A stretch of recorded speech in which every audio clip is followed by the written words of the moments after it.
Good morning, love. This morning it's all about memories. I am in a place that is ripe with memory, and the way it makes me feel.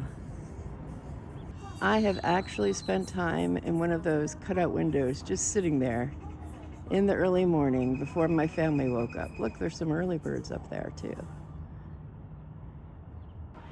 Early morning in Laughlin, Nevada. Or you might say Nevada. Across the river is Arizona, and I am rich with memories this morning, and so grateful to have you here with me to share these memories with. Somehow memories shared are more fulfilling than memories held inside. Memories that we journal, that we write, that we pay attention to, that we tell. Conversations can be as enriching as writing, at least for me, as a step to creativity. Because when you write, you get it on the paper privately. When you speak to someone, even on video, it's like sharing a bit of yourself and creating that long-term memory because you can go back and review it later. In the poem For Keeps by former U.S. Poet Laureate Joy Harjo, she wrote, "We know ourselves to be a part of the mystery." When I look at this tail end of the Colorado River that weaves through Bullhead City, Arizona, and Laughlin, Nevada, into Needles, California, I remember how when I was a younger woman, I would routinely be surprised by moments when I felt the presence of the sacred there. Why on earth would this happen again and again and again, the younger me wondered. I knew about the Desert Fathers and all that, but really the presence of the sacred when strolling alongside casinos most people don't even know about? I never imagined a third of my later story, the who I would become and I'm becoming, and the curvy road it took to get there. One of the different kind of traditions for my children growing up is that we like to watch sunsets, especially as a family. Not everybody wakes up as early as me, and that's okay. Enjoying the sunsets together has created some very magical moments, especially when we invite people along with us to watch the sunsets. When I was in Dana Point last week, I told the story of the first sunset that my mother ever watched was when she was in her 80s. I was eating dinner with my mother at the same restaurant that I ate breakfast in. Oh, that's actually wrong. Mom and I had talked earlier in the day, and we were going to have dinner at the Brig restaurant, the same place where I went last week. It's going to be destroyed probably within the year. And I had said to Mom, well, if we're going to the Brig for dinner, we really need to watch the sunset at the jetty. That's the place where I did the live stream recently, watching the waves and all.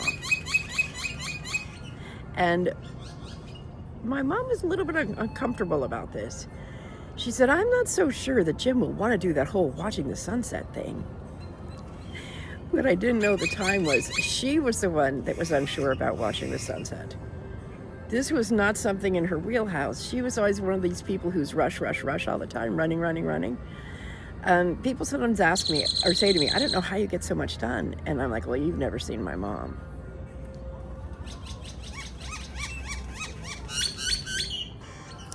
So after I subjected my mother to the terror of watching the sunset, she said to me, kind of in incredulity, I've never seen anything quite like that. Mom, in awe. It was Mom's way of saying thank you. When I think of sunsets watched with friends, we never regretted those sunsets. We never regretted taking the short amount of time to simply be present and enjoy and not question, are we doing the right thing? Because we knew deep in our hearts we were doing the right thing in that precise moment. If you have known me for any length of time, you will know that I love listening to people's stories. I love sharing my own stories. And I love slowing down and taking the time to really listen to one another and to learn to value what others value. Being in Nevada and Arizona and further on my trip, I not only listened to others, I listened more to myself. I'm really getting curious as I review these videos and add to them in bits and pieces, how you are doing with listening to yourself.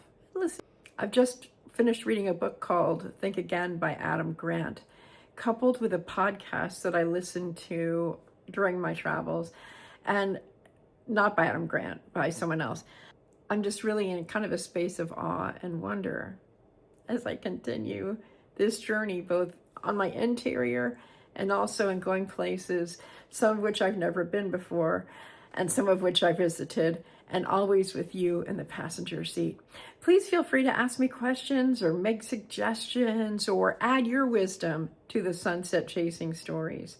Thanks so much for being here with us, and I cannot wait to go on our next adventure. Tomorrow's going to be so much fun. Thanks for watching. She replied when I said, like, I swear, like, I'm usually boring. She was like, are you sure? Because it seems like you have a lot of fun. Well, it's because I don't have kids. And I'm not married. Yeah, look at that. There's a chair right by it. Oh my gosh. Oh, that's cute. Yeah. Let's jump out. No, I might have been able to 2 hours.